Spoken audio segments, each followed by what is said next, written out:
So let's take a look at some, I guess you can call these vintage toys. They gotta be vintage because a lot of these things are 20 something years old, if not more.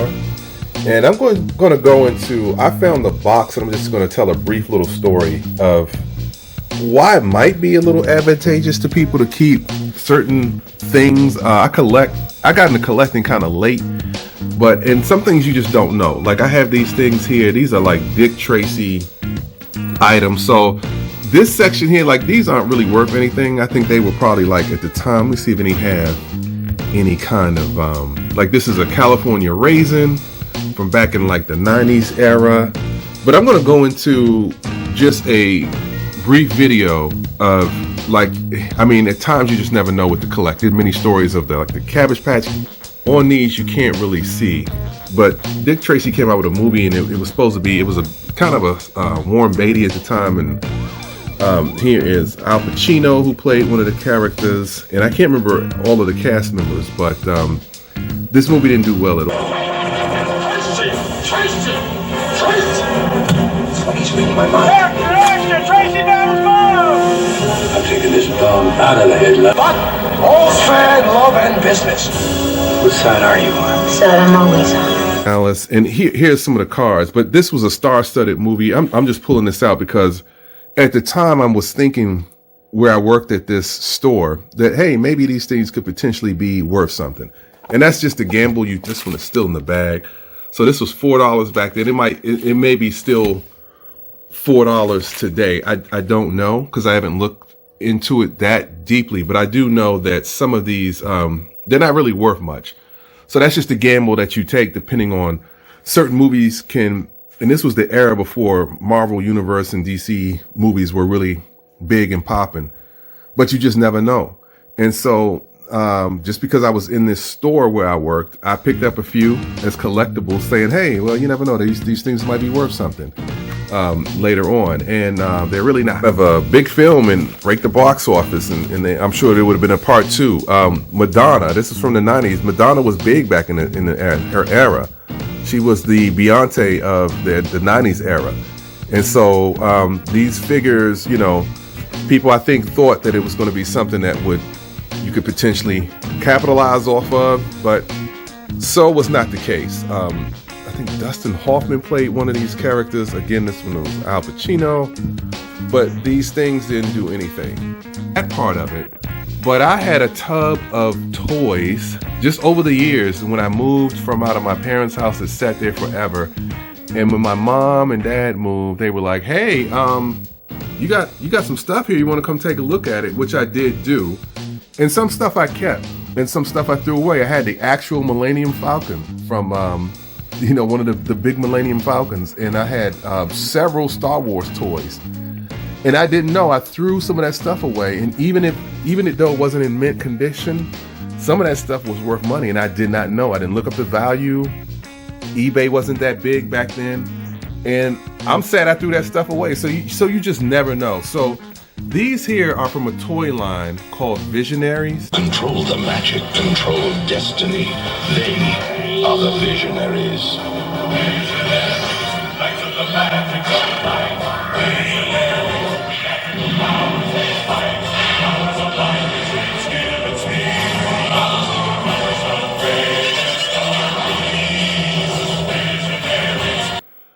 This particular wedge, like Chariot here, these guys here are worth like these little single figures are like $100 by themselves, even outside of the box.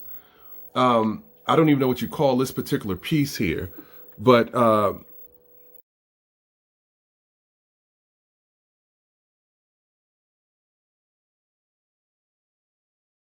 taking a look at this pyramid vehicle here. I mean, this, I just recently thought about, just out of curiosity. I said, let me go online. And it was actually on a eBay auction. And it was actually a pristine one of these that was, now I mentioned that these little figures right here usually go for about $100 or so, anywhere from, I think, 60 on up. And I think depending on the quality and how pristine it is, again, mine the dust, because this thing which I don't care because I'm about to put it in the display case, but I did wipe it down as best as I could. But I mean, the point of the matter is this vehicle in the box and all went for about, I think it went for a little over $200, if not more. And that was just more than I was willing to pay because I said, well, I already have this. And this actually is in pretty good condition, provided it's cleaned up. My point being is that, you know, for, I don't know, something from the 90s as such, or even the early 80s, these things can fetch a pretty penny depending on, you know, what it is. So again, something like this, you just never know. Old toys, like I would have never thought, you know, I mean, let's just think about it. When this probably first came out, who knows? It might have been like $15, $20 at the most. And now again, can go for fetch a $200 price tag over the years. That's very impressive. Not to say that, again, all of these models or toys can fetch a premium, but you just never know. And again, little details like that to me are always so fun. I mean, this wedge chariot actually looks like it could potentially, you know, be something that somebody could craft and make fly. But it's fun. I mean, that's the part of, you know, that childhood piece coming to life, however your imagination, wherever it wants to roam. And they're going to vary. You know, you're going to get some that come like this that are raw, and you will get some that are still boxed, however that works. You know, some people find these things in a pretty well-preserved state, and they can generally, depending on how popular or rare it is, because the Visionaries are kind of rare. So you can kind of name your price tag with some of these things, depending on what it is, especially if it's like a Batman collectible or something. I mean, the Millennium Falcons, I've seen those things go for, or the asking price well in the $500 mark, somewhere to $1,000 mark. Or let's talk about these guys here, Visionaries. As you can see, the way the light reflects off of these, they came with these totems, and these totems, you can probably see how the light reflects off of them.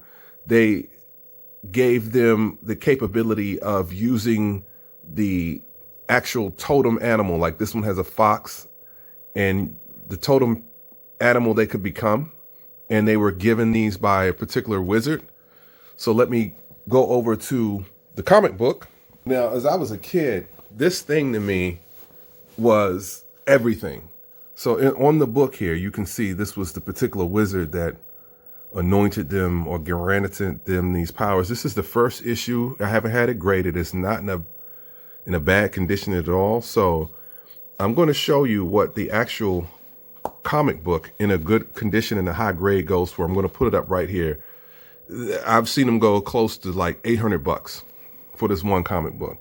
I am going to eventually get this graded, but this spoke to me when I was a kid. I'm happy to have this, but again, I wasn't really collecting it to think it would be worth anything later on. I was just collecting it because I liked it and I liked the toys. And so again, these things are extremely expensive vintage toys.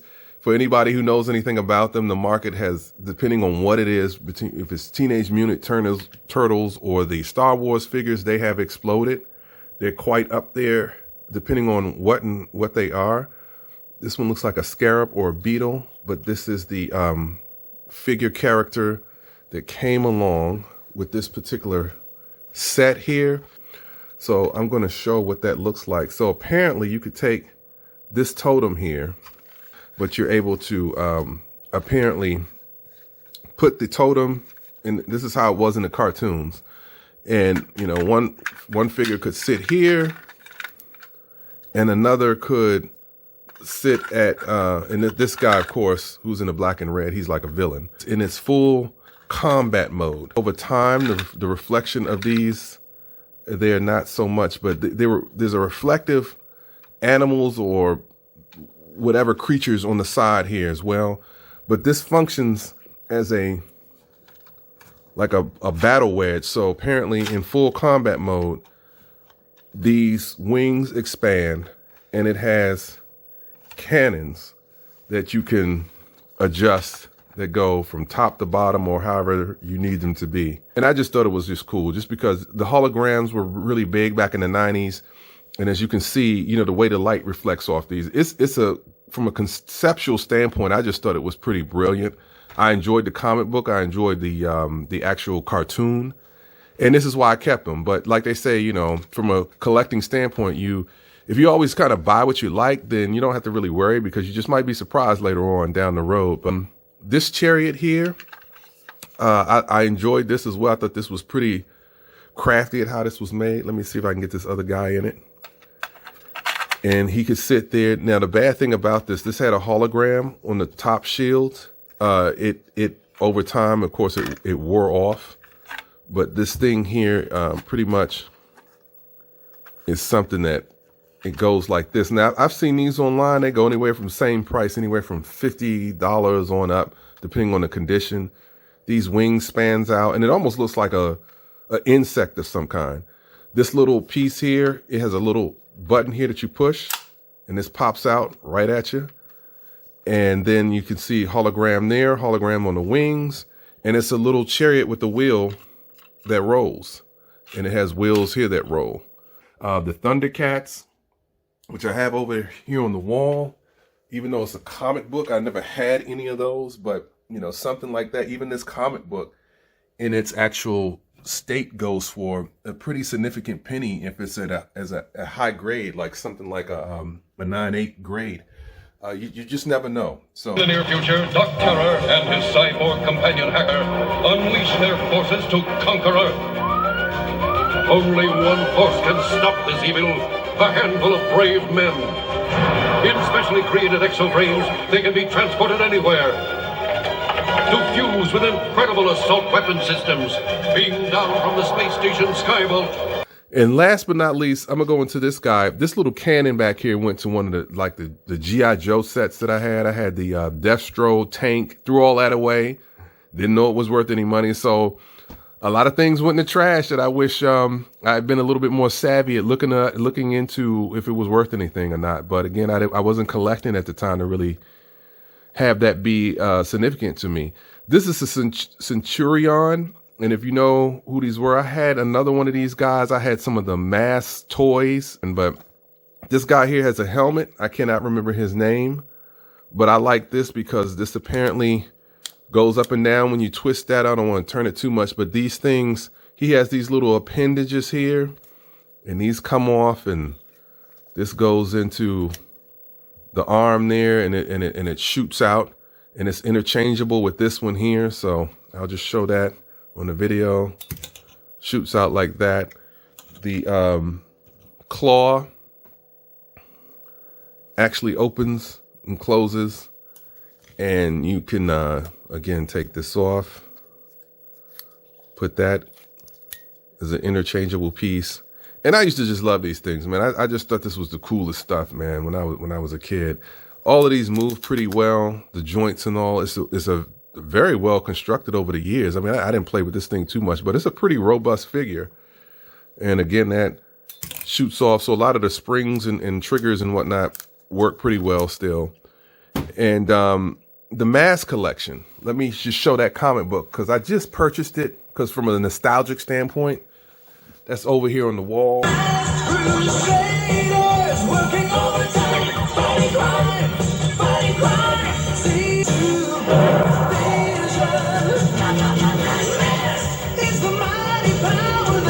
So again, this was like my childhood, man. This stuff like from the 80s and the 90s. This mass piece here, this comic I just purchased not too long ago, got for a good deal. It's in an excellent condition. I paid like $30 for this comic book. I will get it graded. I think these go for a nice amount of change online, but this was the whole, collection of these trucks and these vehicles being able to turn into, they had a duality form to a degree. So this car here could turn into a plane, and this helicopter, I actually had this as a kid. I used to take it with me from place to place. And this motorcycle could turn into a helicopter. And the truck, the van, all of them had a particular way of functioning that was kind of multifunctional, which was the coolest thing to me. Unfortunately, I don't have any of those toys because I threw them away. But to end this video, with eBay, and if you have old toys, if you hold on to them, what most collectors do nowadays, and I'll do that with maybe comic books. They buy two.